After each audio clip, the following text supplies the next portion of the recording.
E aí, pessoal, tudo bem? Bom, estamos aqui, mais uma vez aqui com o nosso papo aberto com as empresas. Hoje a honra de receber a São Carlos Empreendimentos Imobiliários, aqui com o Felipe Góes, CEO, presidente da São Carlos, Fábio Tskawa, CFO, diretor financeiro da São Carlos.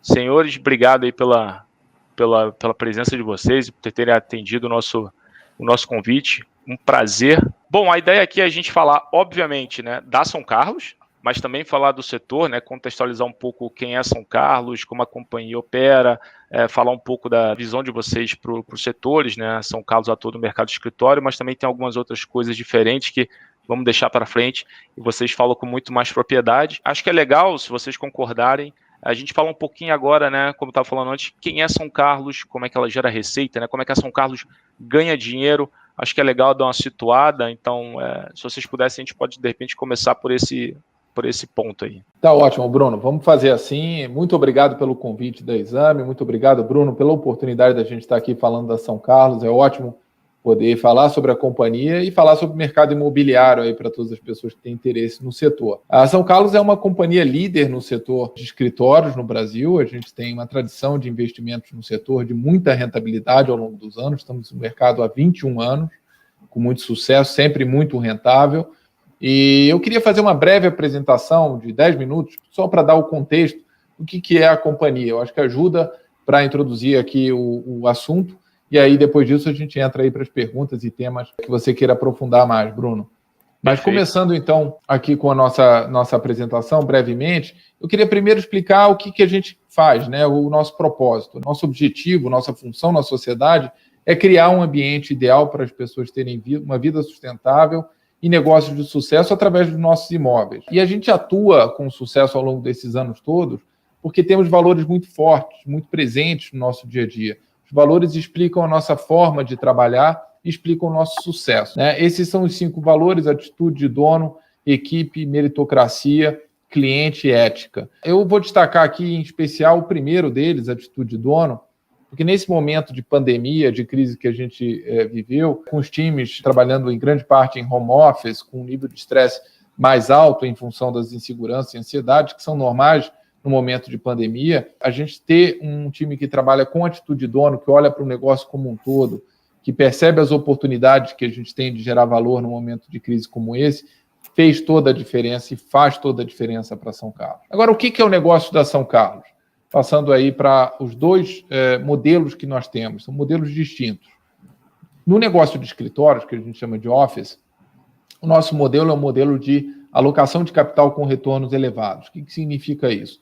É o chamado valor adicionado no negócio imobiliário. A gente compra imóveis que têm trabalho para ser feito, imóveis que têm melhorias a serem implementadas. Então, por exemplo, prédios que estejam vazios e que precisam de um trabalho de locação. Prédios que estejam já com a sua infraestrutura já mais antiga e que precisam do chamado retrofit, um reposicionamento na infraestrutura do prédio. Uma nova gestão do condomínio, por exemplo. Então, esses são elementos que a gente vê não como problema, mas como oportunidade. E é aí que a gente agrega valor e gera valor. E eu vou explicar isso um pouco mais à frente com casos específicos. No caso da Best Center, que é um negócio de centro de conveniência, nós somos os pioneiros no Brasil e líderes nesse setor, com uma presença massiva hoje, com 40 centros em operação e crescendo muito rápido no negócio de centros de conveniência, que são pequenos centros comerciais voltados para aquele consumo do dia a dia, para aquelas necessidades do dia a dia. Então, estou falando aqui de pequenos mercados de conveniência, pet shops, farmácia, fast food, quer dizer, aquele consumo do dia a dia realmente. E aí, o nosso modelo é um pouco diferente. A gente atua em toda a cadeia de valor. A gente compra o terreno, constrói, desenvolve, né, aquele projeto, depois aluga e opera para construir, de fato, um portfólio gerador de renda com alto potencial de gerar valor para os nossos acionistas. Onde é que está esse potencial? Está na diferença entre meu custo de produzir e o yield que isso gera, ou seja, o retorno que essa produção gera para a companhia, e o valor de avaliação desses imóveis, quanto eles valem na prática.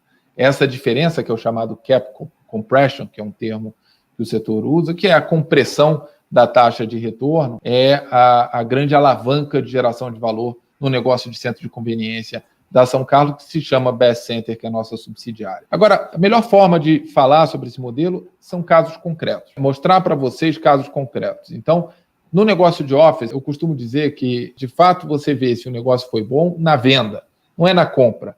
A compra você tem que comprar bem, claro, mas você só vai, de fato, avaliar se aquele negócio trouxe retorno na hora que você vende, porque aí você tem um ciclo completo do negócio. Essas são todas as últimas vendas feitas pela companhia, imóveis que a gente vendeu ao longo desses últimos anos. E aqui você tem quando a gente comprou, quando a gente vendeu, por quanto e qual foi o retorno para o nosso acionista.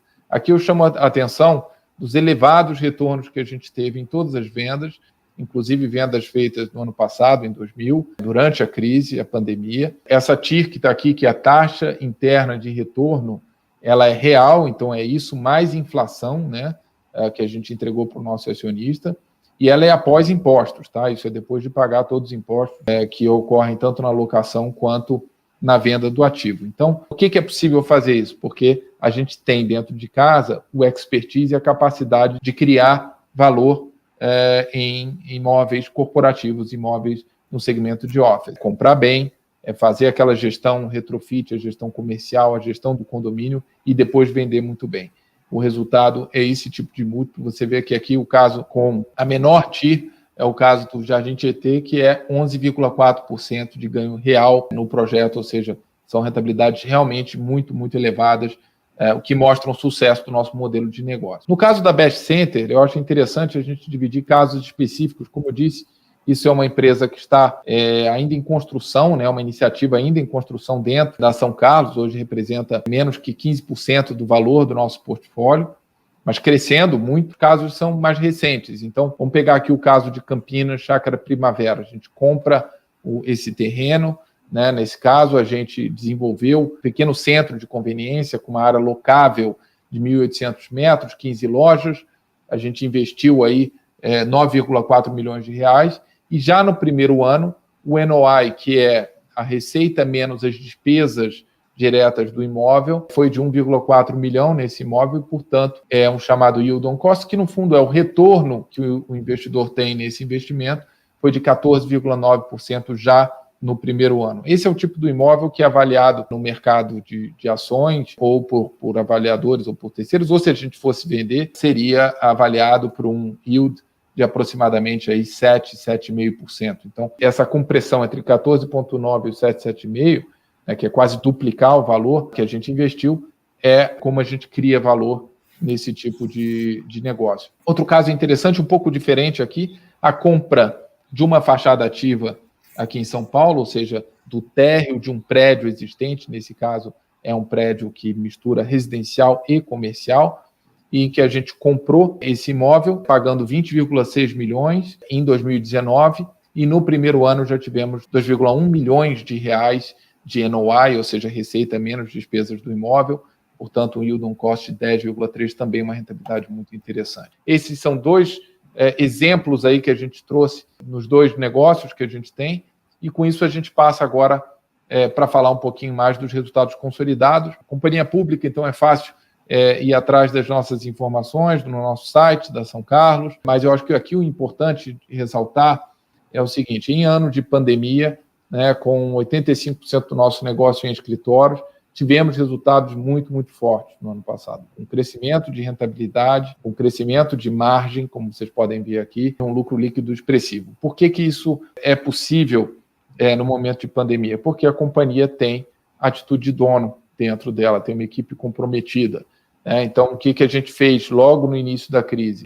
Implementamos iniciativas de redução de custo muito significativas, que foram fundamentalmente baseadas em automação de processos internos da companhia e a implementação de inteligência artificial nos condomínios para a redução do custo de condomínio.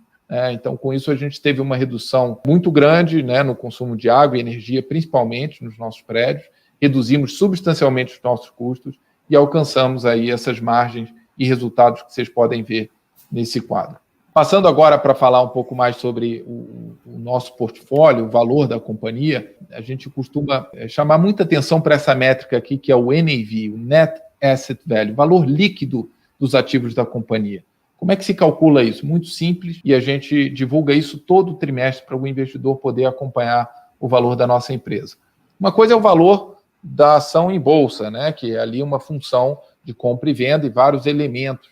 Outra coisa é quanto vale de fato os ativos que o investidor está comprando quando compra uma ação da São Carlos. Então, nós temos hoje um portfólio avaliado em 5 bilhões de reais, né? Está aí 4,95 no quarto trimestre de 2020, no fim do trimestre. Essa avaliação é importante deixar claro, não é feita pela companhia, isso é uma companhia terceirizada, uma empresa de consultoria internacional que faz essa avaliação dos ativos. A gente tira a dívida líquida da companhia, chega no valor líquido dos imóveis, o Net NAV, que é 3.950. Se você divide isso pela quantidade de ações da companhia, a gente chega no NAV por ação, que é uma métrica importante, é uma referência importante de valor. Nesse caso, a gente está falando de praticamente R$70. Aqui chama a atenção também do crescimento de 19 para 20, de 11% no NAV por ação. Isso é criação de valor. Isso foi possível porque a companhia investiu nos imóveis certos, imóveis mais resilientes, e cresceu bastante no segmento de centros de conveniência, que é um segmento bastante resiliente à crise, à pandemia, e também resiliente à internet. Falando um pouco sobre o nosso endividamento, eu queria chamar a atenção de vocês, esse é o último quadro aqui, para a gente passar para as questões aí que o Bruno vai trazer para a gente, dar para vocês um posicionamento da nossa posição de dívida, né? Como é que está a estrutura de capital da companhia. Então, a gente tem hoje uma dívida líquida de 1 bi aproximadamente. Isso representa por volta de 5 vezes o nosso EBITDA e apenas 20% do valor do nosso portfólio. Tivemos uma queda no custo médio da nossa dívida entre 19 e 20, muito importante. Isso foi o resultado do trabalho de melhorar o perfil da nossa dívida, né, trabalhando com indexadores com custo menor, e, obviamente, também a queda nos juros que aconteceu entre esses 2 anos, 19 e 20. Mas aqui eu chamo a atenção dessa métrica de dívida líquida sobre o valor do portfólio de 20%. O que mostra isso? Quer dizer, se a gente pega lá os 5 bi, o valor total do nosso portfólio, e pega o que é a dívida hoje, que é só 1 bi, isso mostra o tamanho do espaço de crescimento que a companhia tem pela frente. E aqui eu encerro a apresentação dizendo que essa é a mensagem mais importante. A companhia vê na crise uma grande oportunidade de crescer e de utilizar esse balanço forte, essa capacidade que nós temos de encontrar bons negócios, como fizemos ao longo dos últimos 21 anos, para continuar a crescer e a investir, sobretudo num momento como esse, em oportunidades que o mercado imobiliário traz. Vou passar agora para o Bruno aí para a gente continuar a conversa. Cara, muito legal. Obrigado aí pela bela apresentação, assim, aquele direto ao ponto, né? Muito, muito, muito bom mesmo. Enfim, eu trouxe aqui algumas discussões, né, ligadas a grandes temas do setor também. No final a gente vai dando uma funilada. Você endereçou algumas coisinhas aí, mas acho que dá para a gente também depois dissecar um pouquinho alguns pontos. Essa métrica da dívida líquida sobre o portfólio, cara, bem interessante, porque eu comecei a olhar o setor lá em 2005. Eu te confesso que eu nunca nem tinha utilizado essa métrica antes, assim, para parar e pensar um pouquinho, né, como capacidade da empresa de, né, se alavancar, enfim, de gerar mais, né, tornar, né, acelerar a aquisição, etc. Acho que legal depois, no finalzinho, a gente até contextualiza um pouco mais essa discussão. Mas, assim, devolvendo a bola, até colocando a bola aqui para rolar, hoje a grande temática no mercado, né, dada essa discussão toda de vacância, né, enfim, é quase que impossível, né, vacância, para quem não sabe, é o percentual de espaço desocupado nos imóveis. Existe a vacância física, que é o número realmente de metro quadrado que está desocupado, e existe a vacância financeira, que aí é uma questão relacionada a quanto da receita que a companhia deixa de ganhar com aquele espaço, aquele metro quadrado desocupado. Dito isso, assim, só para separar, né, São Carlos tem uma atuação no mercado de São Paulo, de escritório, e mercado do Rio de Janeiro, de escritório, além das iniciativas do Best Center.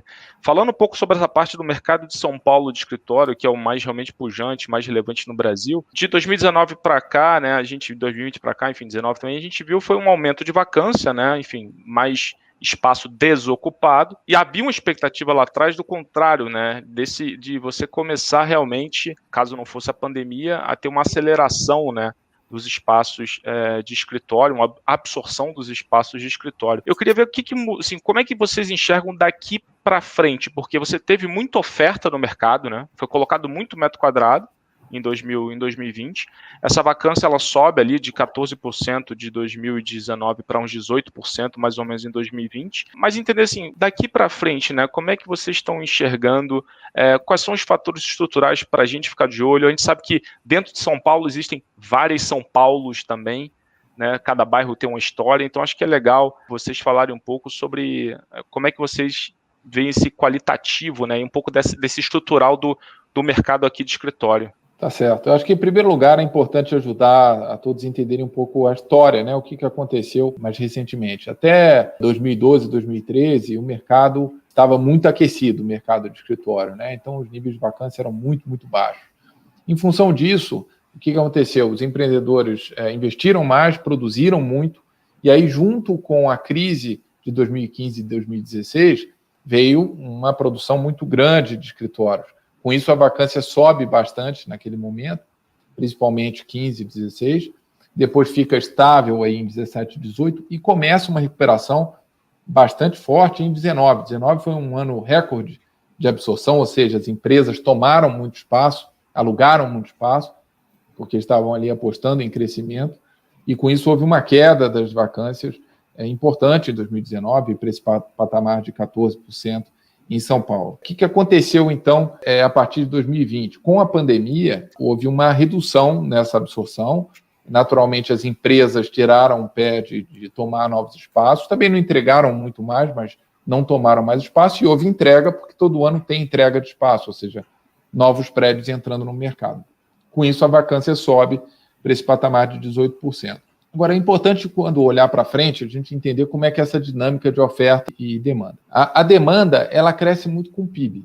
Né? Então, se o país vai crescer 3%, 3,5%, 4% nesse ano de 2021, vai haver também crescimento de demanda. Em 22, 23, por aí vai. A oferta é uma função da capacidade do setor de produzir, de fato, edifícios de escritório. A gente já mapeou a oferta em São Paulo nos próximos 4 anos, e o que vai haver uma desaceleração muito grande em relação ao histórico do que era produzido na cidade. Isso porque houve a crise toda de 2015 e 2016, isso porque houve a pandemia em 2020, né? E isso tudo faz com que os desenvolvedores, incorporadores de prédios comerciais, tirem o pé do desenvolvimento. Né? Então, a tendência é que, muito rapidamente, com algum crescimento do PIB, essas taxas de vacância tendem a cair. Tá? Não há uma perspectiva de aumento substancial de vacância. 2021 é ainda um ano desafiador, principalmente no primeiro semestre, eu diria, mas com a retomada da economia, que a gente acredita que acontece a partir do segundo semestre, a tendência é sim uma queda de vacância, e o mercado de São Paulo bastante saudável nesse aspecto. Tá? Eu diria que é um mercado no setor de escritório que provavelmente vai ter ganhos reais de preço de locação a partir de fim de 22 ou a partir de 23, tá? Porque vai ter, de fato, escassez. Né? Talvez tenham algumas pessoas se perguntando sobre o impacto do home office nesse cenário que eu estou desenhando. Então, vou aproveitar e já entrar nesse assunto aqui, Bruno, porque eu acho que é uma questão que, sem dúvida, está muito presente hoje no meio da questão da pandemia, né? Pô, te agradeço, que isso é capa de jornal dia sim, dia também, né? Exato. Eu acho que, como a gente vive o assunto 24 horas por dia, conversa com os clientes a respeito, lê todos os estudos que saem sobre isso, eu acho que a gente consegue ajudar a informar as pessoas e ajudar as pessoas também a formarem suas próprias opiniões sobre esse assunto. Nós estamos absolutamente convencidos, e todos os estudos mais sérios sobre esse assunto mostram isso, que o modelo de futuro de escritório é o chamado modelo híbrido, né? Que é aquele modelo em que você trabalha alguns dias em casa, alguns dias no escritório. Por quê? A vantagem de permanecer em casa é muito clara, principalmente a redução do tempo em deslocamento, eu acho que é uma grande vantagem, né? A facilidade de você poder trabalhar em casa com a tecnologia que a gente tem hoje, né? E a grande vantagem do escritório é a capacidade de você construir cultura e formar pessoas. Todas as pessoas que estão esse tempo todo em home office durante a pandemia se queixam disso. Olha, como é que eu formo meu time? Como eu construo cultura? É muito difícil fazer isso utilizando o Zoom, utilizando outras tecnologias de conexão. Por melhor que elas sejam, tá? A realidade é que o contato humano, a possibilidade de você ter conversas informais quando você se encontra no escritório, a possibilidade de você fazer reuniões em que as pessoas estão juntas numa mesma sala, a dinâmica é completamente diferente. Então, as empresas percebem isso e estão redesenhando os seus escritórios para um trabalho híbrido. Eu acho que a forma mais interessante de olhar para isso é ver notícias recentes. Tá? O Google acabou de anunciar investimentos de $1 bilhão em imóveis, exclusivamente em imóveis, na Califórnia. Tá? Isso só na Califórnia, notícia recente que saiu nos Estados Unidos. O que está por trás disso? Está por trás disso, sim, uma percepção claríssima por parte dos gestores da Google que não é possível construir cultura e construir uma empresa de longo prazo sem essa presença física. Facebook anunciou também recentemente, agora em fevereiro, um anúncio massivo, de investimento massivo em escritórios em Nova York, mais uma vez mostrando a importância da presença física nos escritórios. E eu estou falando de empresas de tecnologia, tá? Que seriam, teoricamente, as empresas mais dispostas a ir para o 100% home office, vamos colocar assim. É o extremo, né, cara? É o extremo.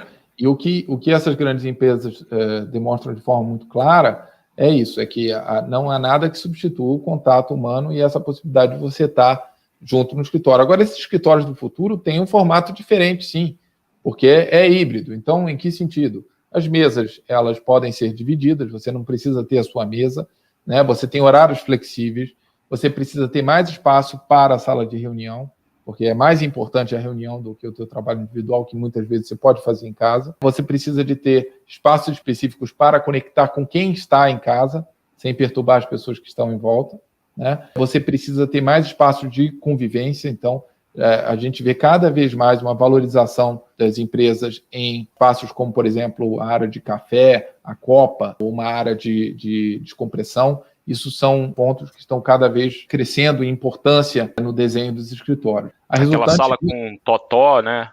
Bota um totó, bota um fliperama, bota um negocinho lá, né, cara? Isso aí é a chamada descompressão, né? Isso é muito comum e é cada vez mais comum. O que a gente verifica é que há um redesenho do escritório e aí reduz o espaço de mesa, vamos chamar assim, sobretudo mesa individual, cresce esses espaços de convivência.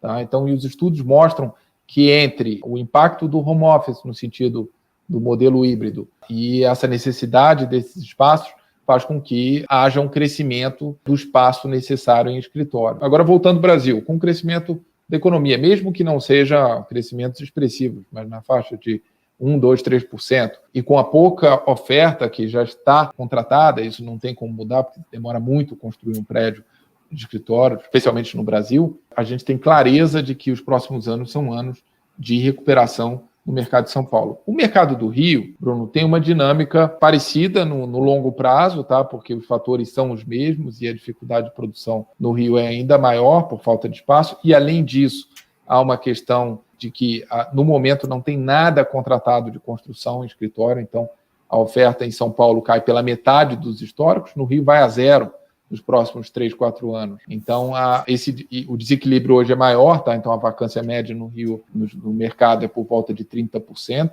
que compara com os 18% de São Paulo, mas também há uma tendência, não em 2021, mas um pouco mais à frente, a partir de 2022, de queda também da vacância no mercado do Rio de Janeiro. O que isso representa para uma companhia como a São Carlos? Duas coisas. Número 1, oportunidade de investimento. Agora é a hora boa de comprar. Então, a gente está muito atento para fazer bons negócios. Número 2, valorização do nosso portfólio. A gente tem 5 bi de imóveis, dos quais 85% aproximadamente é escritório, né? Então, a gente tem a convicção que essa base também vai se valorizar bastante nos próximos anos.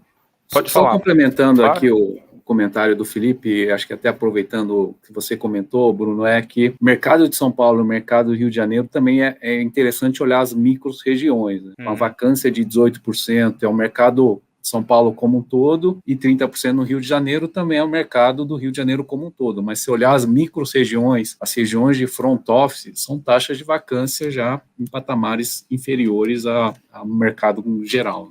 Esse era outro ponto também, mas esse ponto que o Felipe levantou, sobre esse novo formato, né, de escritório, né? Não a questão do híbrido, mas mais a questão em termos físicos mesmo, da planta, né? Vocês acham que, assim, poderia existir alguma possibilidade? Porque eu imagino o seguinte, todas as entregas contratadas, tem aí né, de oferta que está no mercado, de prédio construído que está no mercado, ou que já está no pipe para ser construído, tem essa distribuição que você comentou, né? No sentido, um espaço maior para, enfim, descompressão, um espaço maior para sala de reunião. Vocês veem uma possibilidade de repente, o mercado ter que mudar drasticamente e muito rápido, até, de repente, reajustando alguns empreendimentos que já estão em curso para cair nesse novo formato e na interlocução com as empresas, né, o quão necessário, pelo menos agora olhando até você colocar um prédio de pé, tudo correndo bem, 2 anos, só 1 ano e meio, 2 anos, assim. Dá para mudar? É fácil, né? Como é que está a demanda das empresas nesse aspecto? Essa pergunta é interessante. Eu acho que tem 2 formas de olhar isso, tá? Primeiro, em relação aos imóveis existentes,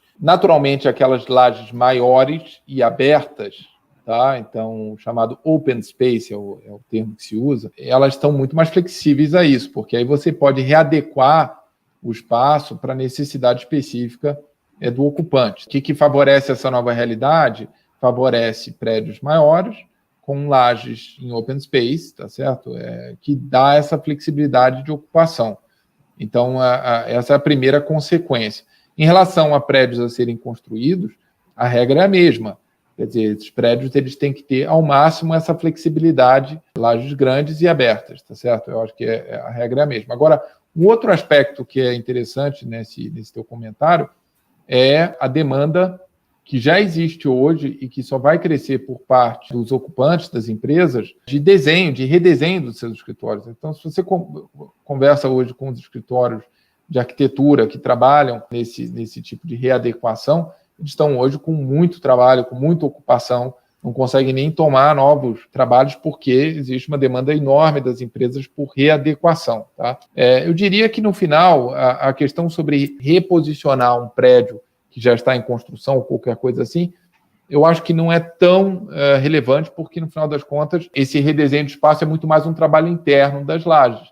O que não funciona é prédio pequeno, com laje muito pequena, muito recortada. Isso aí não funciona, não vai funcionar, vai ter que ser reconvertido para um outro tipo de uso. Essa realidade não funciona. Outra coisa que a gente acredita muito, o Fábio mencionou isso brevemente, é que espaços mais afastados dos centros de tomada de decisão, onde ficam as principais empresas, tendem a sofrer mais, né? E aí a nossa visão é até um pouco contrária a algumas análises que aparecem de vez em quando, alguns textos que aparecem de vez em quando, sobre essa história do crescimento dos subúrbios ou das cidades pequenas do interior, onde as pessoas iriam morar nesses lugares mais afastados e ter uma qualidade de vida melhor, e aí teriam escritórios nessas regiões. Eu acho que isso é muito pouco provável que aconteça no Brasil. Talvez em alguns lugares dos Estados Unidos isso tenha, sim, força. Na minha visão, até eu diria mais de curto e médio prazo, mas no longo prazo, a tendência é que as cidades continuem a concentrar, especialmente as grandes cidades, as sedes das empresas, os locais de tomada de decisão, simplesmente por grandes talentos, né? No final é tudo uma guerra por talentos que a nossa economia vive. Eles querem estar nas cidades onde você tem cultura, educação, onde você pode dar para os seus filhos essa oportunidade também. Então, eu acho muito pouco provável esse modelo aí de espraiamento, vamos dizer assim, dos escritórios por cidades pequenas e coisas desse tipo. Bom ponto, né? Você precisa da infra também da família, né, cara? Não é só o teu escritório, né? Não é só a banda larga, né? Não é o teu espaço de trabalho, né? Você precisa ter um espaço da família. Você falou da escola, putz, sem dúvida alguma, perfeito. Você tem que ter todo o ecossistema que você tinha na cidade. Esse negócio tem que ser desenvolvido ou você tem que ir para algum lugar que, por mais que seja, né, essa coisa mais, né, de campo, né, se tiver lá, beleza, mas a gente sabe que no Brasil, infelizmente, não é comum, não é o que acontece. E agora falando sobre um tema que também está, né, capa dia sim, dia não, IGPM versus IPCA, né? Pô, acho que todo dia deu pegar no mínimo uns 2 veículos de imprensa que comentam sobre o tema, seja residencial, seja no comercial, mas todo dia sai. Assim, como é que tem sido? Obviamente a gente, né, o Arthur Mota, que é nosso economista aqui, né, e eu sou economista de formação, não sou do dia a dia, Mas realmente tem esse argumento que eu acho relativamente válido, né? Que é, poxa, você tá colocando, né, precificando meu aluguel por causa das commodities, né, cara? Se o cara lá fora compra pra caramba, a commodities explode, pressiona o GPM, pô, mas o que eu tenho a ver com isso? Que isso que realmente, né, que sai no jornal. A gente sabe que no dia a dia as negociações estão acontecendo. Como é que vocês têm evoluído? Como é que é a visão de vocês em relação a isso? Eu acho que é importante posicionar o seguinte: o GPM, historicamente, né, até o fim aí de 2019, primeiro trimestre de 2020, ele andava muito em linha com o IPCA, só que com muito mais volatilidade, tá? Então, o que acontecia você tinha uma subida no IPCA, o GPM subia muito mais, uma queda no IPCA, você tinha muitas vezes deflação no GPM, mas se você pegava uma média de longo prazo, os contratos são contratos de longo prazo, eles tendiam a uma convergência, né? E, de fato, houve um descolamento sem precedentes aí nos últimos 12 meses, a gente está chegando agora a um GPM acumulado de 30%. Então, a nossa abordagem com os nossos clientes tem sido caso a caso, tá? Porque nós temos situações em que a locação foi feita há 2 anos atrás ou 3 anos atrás, no auge da crise, está chegando nesse momento ainda abaixo de mercado, então esse GPM está corrigindo a locação para patamares de mercado, não tem por que mudar. E temos situações em que a locação de 1 ano atrás já estava em patamares de mercado, quer dizer, você colocar os 30% agora, você estaria levando isso para patamares fora de mercado.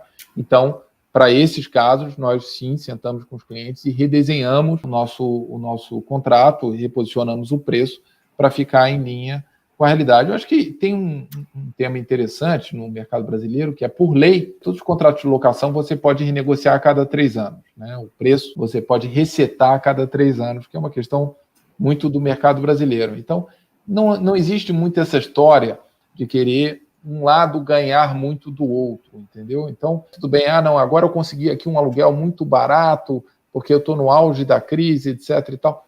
Dali a 3 anos você vai ter uma subida de preço gigantesca, que pode causar um problema, né? Ou você pode até ter que sair do local sem querer, porque você não consegue pagar aquele preço, né? Então, não adianta essas arbitragens. No mercado de escritórios de locação no Brasil não é um mercado de arbitragem desse tipo de coisa. Então, a nossa estratégia em relação a IGPM e IPCA é tratar contrato a contrato, ser flexível para aquelas situações onde o GPM ficou fora de realidade, sabendo que em breve a gente tem projeções que o GPM vai voltar a convergir, inclusive ainda nesse ano de 2021, a tendência é de queda a partir do segundo semestre, então ele volta a ser um índice razoável para ser utilizado, como eu disse, agora tem que ser tratado no caso a caso. Perfeito. E aí, agora mudando um pouco o tema, indo para essa outra vertical da empresa, que ainda é pequena no relativo em relação ao escritório, que é essa parte do centro de vizinhança, né? Que não tem muito tempo, vocês começaram nesse segmento, vocês falam que é o Best Center. E aí, assim, acho que a principal pergunta aqui para vocês, gente, é assim, qual é a oportunidade desse nicho, né? Digo assim, como é que foi a cabeça estratégica de vocês de um dia você estar olhando o mercado, as oportunidades que o mercado apresentava, pensando no grande tema locação, né? Porque dentro de um grande tema locação, você começa a fazer os teus cortes, né? Escritório, galpão e por aí vai. Como é que vocês desenharam a oportunidade para centros de vizinhança? Assim, o que está norteando vocês? O que está norteando vocês? Olha, são 2 convicções que a gente tem muito claro, tá? Primeiro é que no varejo é fundamental você trabalhar no varejo físico, né, de lojas, que é o nosso negócio, você trabalhar com segmentos em que a presença física é fundamental, é necessária. A vantagem do centro de conveniência é que o mix de lojas, né, de ocupantes, é um mix que você precisa ter ali a presença física. Então, se você vai cortar o cabelo, né, não dá para cortar pela internet. Então, você tem que ir ali ao seu barbeiro ou ao salão de beleza, e isso está no centro de conveniência. E vale para o fast food também, ou mesmo um pequeno restaurante, você quer sair para comer e tal, você tem essa facilidade ali. Então, o primeiro aspecto para a gente fundamental é essa resiliência, o que a gente chama de resiliência ao e-commerce. No fundo, é locais que você precisa ir fisicamente para consumir. E o segundo aspecto é o aspecto de concorrência, tá? A gente olhou para esse mercado no Brasil, estudou o segmento e viu que não haviam players estabelecidos. Existem, sim, centros isolados muitas vezes de propriedade de uma família ou de um grupo de investidores, mas não existia uma empresa institucionalizada como a nossa quando a gente começou isso há 10 anos atrás. Então, a gente visualizou a oportunidade de ocupar esse espaço e construir um portfólio único no Brasil, que é hoje o portfólio da Best Center. Nenhuma outra empresa tem 80 mil metros quadrados de ABL, de área bruta locável, em operação e locado, e 40 centros em operação. Por quê? Porque a gente encontrou esse espaço que havia no mercado, né? Ninguém tinha ocupado. Como que a gente encontrou isso? Olhamos para os Estados Unidos. Os Estados Unidos é um mercado em que esse negócio é gigantesco. Para vocês terem uma ideia, existem 100 mil centros como esse nos Estados Unidos. Toda esquina quase você vê aquele pequeno centro que tem ali um fast food. Né? Tem um Starbucks, tem um negócio... Starbucks. Exatamente. É isso aí. Tem quase em toda esquina nos Estados Unidos. E a gente olhou para isso, vamos fazer isso aqui no Brasil, só que vamos tropicalizar, né? Vamos fazer um pouco menor, não precisa ter aquelas caixas grandes, a gente não quer ter uma loja de departamento, a gente não quer ter também loja de material de escritório, loja de material de construção, que são as chamadas grandes caixas, porque são segmentos muito facilmente substituíveis pelo e-commerce. Então, vamos tropicalizar, fazer o que a gente chama de realmente um centro de conveniência ou centro de vizinhança e trabalhar com conceitos aí de 1.500 a 2.000 metros quadrados. E com isso, hoje a gente tem o maior portfólio no Brasil, super rentável, né? Os números a gente está divulgando já nos nossos releases para quem quer conhecer mais. Está lá, Best Center, é só procurar, vocês vão ver trimestralmente o crescimento e a rentabilidade desse negócio. E com isso, a gente está contratando um crescimento muito interessante que vem pela frente dentro da São Carlos. É possível falar, Felipe fala assim, dividir, hoje vocês comentaram, vocês têm 80 mil metros quadrados, né, de ABL, área bruta locável, né, em Best Center. O que é hoje o mercado brasileiro que vocês mapearam em termos de ABL? Qual o tamanho desse mercado e, se você, não sei se é possível abrir, percentualmente desse ABL, o quanto está na mão de grupos privados, familiares, né, pelo que você comentou? Olha, o mercado atual de centro de conveniência ele nunca foi mapeado, tá? Eu diria que é bem pequeno, tá? O mercado aí é muito fragmentado, né? Depois da gente tem muito poucas empresas fazendo de forma institucionalizada e bem menores do que a gente. Então, é um mercado bastante pequeno. Agora, se perguntar qual o potencial, hoje temos 40, eu diria que são de centenas de centros, tá? Pelo Brasil todo. Então, é um mercado com potencial bastante grande.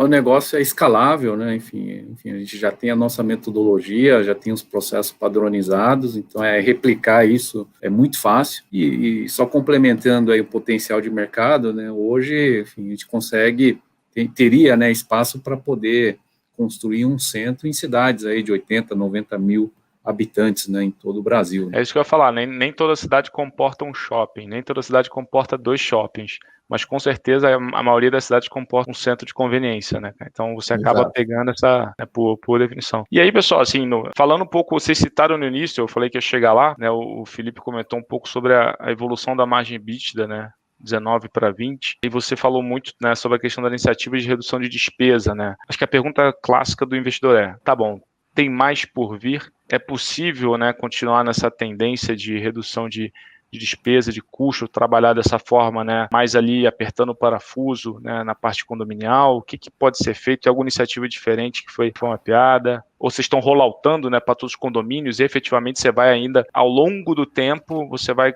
ganhando, né, essa eficiência? Essa pergunta ela é muito boa. Eu acho que são duas vertentes aí. A primeira é a necessidade de busca de eficiência constante, ela é sempre presente, tá? Então, a gente fez diversas iniciativas em 20, estamos lançando outras em 21, né? As de 20 foram totalmente rolloutadas, né, implementadas, temos outras agora em curso para aumentar a eficiência na empresa, e algo que tem que ser permanente. Eu não vejo como gerir uma companhia sem ter uma atenção permanente a custo. Afinal de contas, o custo é a parte que a gente controla, né? De fato controla, né? A receita você pode ter ali diversos fatores ali que vão impactar, mas o custo você controla. Então, a gente continua fazendo várias iniciativas, mas eu acho que é importante também o investidor notar o seguinte: a gente encerra 2020 com uma margem EBITDA de 80%. Essa é uma margem muito elevada para o setor, né? Uma das mais altas do setor. Com certeza, se a gente olhar para empresas de shopping,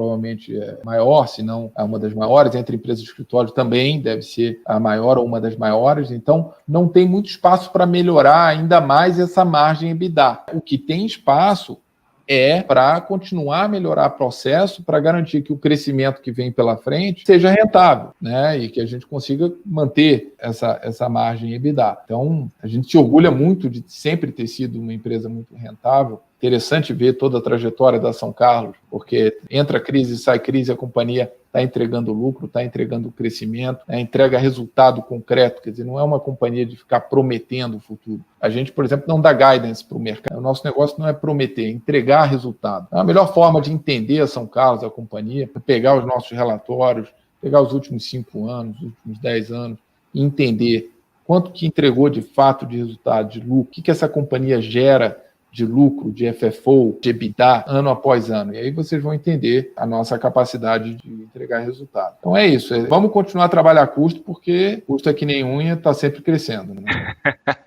É verdade. E aí, e outro gancho também que você citou no início foi a capacidade que vocês têm de balanço, né? Que eu falei da dívida líquida dividido pelo tamanho do teu portfólio, mas tua dívida líquida, né, teu índice de endividamento, dívida líquida dividido pelo EBITDA, ele está lá, né? Você falou quase 5, 4,8. O que seria uma estrutura de capital para realizar as novas aquisições, né? Imaginando que você está adquirindo empreendimentos que de repente já estão rodando, então você também está comprando algum EBITDA, né? Como é que funciona, como é que é a cabeça de vocês para fechar essa conta das novas aquisições vis-à-vis a tua estrutura de capital? Então, Bruno, a gente tem aqui uma estratégia bem clara aí nas aquisições de alavancar pelo menos aí um patamar de 60%, 70% das aquisições, né? Então, dado a nossa situação hoje de caixa, né, a gente tem aí um poder, né, de compra, enfim, de fazer novos investimentos ao redor aí de 600, 700 milhões de reais, né? Isso só utilizando o nosso caixa e sem, eventualmente, enfim, buscar outras fontes aí de recursos, seja com sócios, seja ou até vender imóveis consolidados para buscar investimentos com maiores retornos, né? Então, eu te diria que hoje, um caixa disponível que a gente tem na companhia seria, enfim, fazer novos investimentos em um patamar de 700 milhões de reais. O importante é ressaltar o nosso perfil de dívida, né, que é um perfil bem de longo prazo, né? A gente não tem pressão para ficar rolando dívida. Nossa estratégia é que o ativo, né, que a gente alavanca tem que gerar caixa suficiente para fazer frente às amortizações, né? Então a gente tem um fluxo bem controlado, né, em termos de geração de caixa do ativo contra a amortização dos nossos passivos, né? Então a gente tem um fluxo bem tranquilo, dívidas de longo prazo, um perfil de dívida também com um custo bem atrativo, a gente conseguiu aí reduzir o custo de endividamento ao longo de 19 e 20, e de fato hoje, conforme o Felipe comentou, a gente está atento às oportunidades, a gente quer fazer a companhia crescer, e acho que é um timing interessante aí, uma janela que abre agora de investimento, e a gente está preparado para aproveitar essas oportunidades. Legal, você citou um ponto muito importante que o pessoal confunde muito, né? O pessoal vê o índice de alavancagem, de endividamento, 5 vezes, caramba, ferrou. E o pessoal esquece de olhar a estrutura, né, da dívida, né, o prazo de amortização da dívida, como é que são essas colunas de amortização. Então, fica aí para a galera, de novo, pessoal, não olha só os 5 vezes, ou 4, ou 3, ou 2. Se o cara tiver 2 vezes, mas tiver um vencimento gigantesco na frente dele, e esse cara não tiver capacidade de gerar caixa, talvez ele tenha menos problema do que o cara que está 6 vezes, mas o cara está realmente muito bem equacionado no tempo. Então, só ficar de olho nisso. E aí, pessoal, estamos chegando aqui ao final. Tem aquela pergunta de ouro para fechar, aquela pergunta de alguns milhões de dólares. É aquela pergunta que todo mundo faz, a gente fala quase todo dia com os investidores. E, obviamente, é um tema recorrente, né? Tá também, né, tema de jornal, capa de jornal. Afinal, empresa de locação de imóvel, ela deveria sofrer, porque a gente está entrando num ciclo de alta de juros? De novo, o Felipe fez um belo convite. Olha, os últimos 10 anos, nada mais cíclico do que, se bem que o Brasil tem vários ciclos em 10 anos, mas enfim, olhem os últimos 10 anos, para vocês terem um pouco de ideia, mas cabeça de vocês, né, dinâmica. Eu tenho uma opinião aqui, não vou dividir logo, porque acho que para não dar um certo spoiler, mas eu também queria ouvir muita consideração de vocês em relação a isso. Eu queria responder essa pergunta com 2 abordagens. A primeira é comentar que é interessante olhar juros de longo prazo, tá? Então, sim, há uma curva de juros crescente, Mas nós temos hoje juros de longo prazo, e a perspectiva, se a gente olhar a curva de longo prazo, essas curvas de longo prazo, vocês vão ver que são juros muito menores do que a gente tinha no passado. É uma outra realidade em relação ao que o Brasil já teve, né? Então, o impacto, eu diria que já está em grande parte precificado no preço dos papéis, dessa subida nos juros que é esperada, e mais do que isso, esse patamar atual de captação que a gente tem, em que a gente está captando hoje para fazer negócio, a gente nunca teve no passado. Quer dizer, acho que nunca teve uma oportunidade de arbitragem entre juros e o retorno que o imóvel dá, que a gente tem hoje em dia. E mesmo com a subida de juros que vem pela frente, vai continuar a ter uma oportunidade de arbitragem muito grande. Esse é o primeiro aspecto. O segundo aspecto é que a São Carlos, como companhia, não é uma empresa de ficar apostando em ciclo. O nosso negócio é apostar na nossa capacidade de gerar valor para o acionista, que é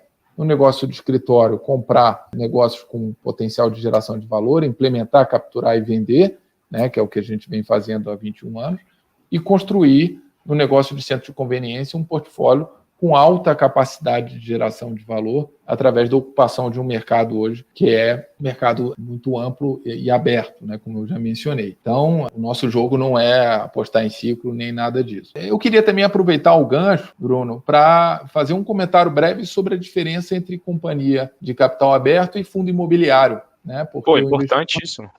O investidor fica ali olhando para essas duas peças. E eu acho que é importante esclarecer o seguinte: são peças complementares numa estratégia de investimento, né? O fundo imobiliário ele vai te dar um fluxo de dividendos, se for um bom fundo, bem escolhido, um fluxo estável, né? Você vai entrar ali com aquela expectativa de receber 5%, 6%, 7% ao ano e você vai receber esses dividendos. Então, é uma forma de você alocar recursos. E uma empresa como a nossa é uma empresa de geração de valor.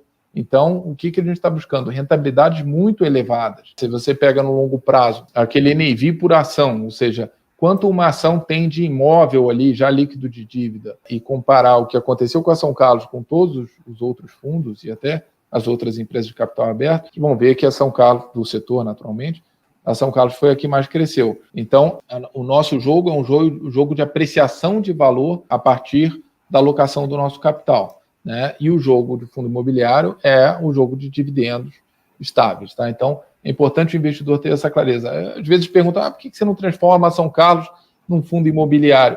Porque a gente tem um modelo que é adequado para o que a gente quer, que é a geração de valor, né? O ganho de capital. O ganho de capital você tem através de alavancagem, como o Fábio explicou, que o fundo imobiliário não pode fazer corretamente, a legislação é correta nesse aspecto, porque o objetivo é diverso, né? E uma flexibilidade de uso do caixa muito maior do que o fundo imobiliário tem.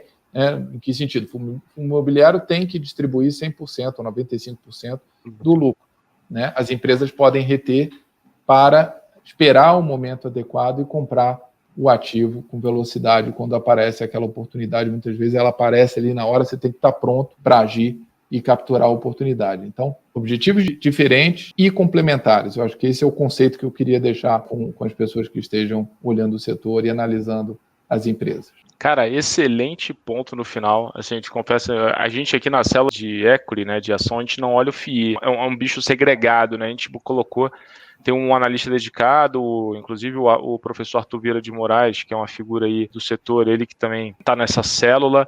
A gente tem, inclusive, um programa de FII nas sextas-feiras, né? FIIs em exame. E, cara, vou te falar, você está até me dando uma ideia aqui interessante, hein? De repente, chamar um pessoal do capital aberto, botar ali um pessoal do mundo de FII, digo assim, de ação, do mundo de FII, também empresa, e fazer um debate aí saudável nessa discussão, que você citou um ponto que realmente é o da legislação, né? O FII, toda vez que ele pensa em crescer, ele tem que fazer uma emissão, diluir todo mundo, para poder pegar aquele capital e acelerar o crescimento de novo. E às vezes as oportunidades surgem em momentos diferentes, né? Você tem a capacidade, a flexibilidade de tomar uma dívida e fechar a operação rápido, aquele FII pode ter perdido ali, passou na frente dele, ele não conseguiu operar, né? É isso aí, exatamente. Pô, legal, excelente. Pessoal, queria deixar aqui meu agradecimento de novo. Fábio, Felipe, portas abertas aqui na Exame, e na Casa Exame inteira, né? Seja na InvestPro, seja, enfim, no Academy. Vai que um dia o Felipe ou o Fábio aí se empolgam, curtem a ideia de dar um curso aí de valuation com foco em real estate. Vai que já fica aí uma ideia, vai pensando aí, vai que um dia rola. E Putz, a gente vai se falando. Obrigado mais uma vez pela presença aqui de vocês. O pessoal que está assistindo aí também, obrigado pela audiência de vocês. Muito obrigado. Valeu. Um forte abraço. Obrigado. Um abraço.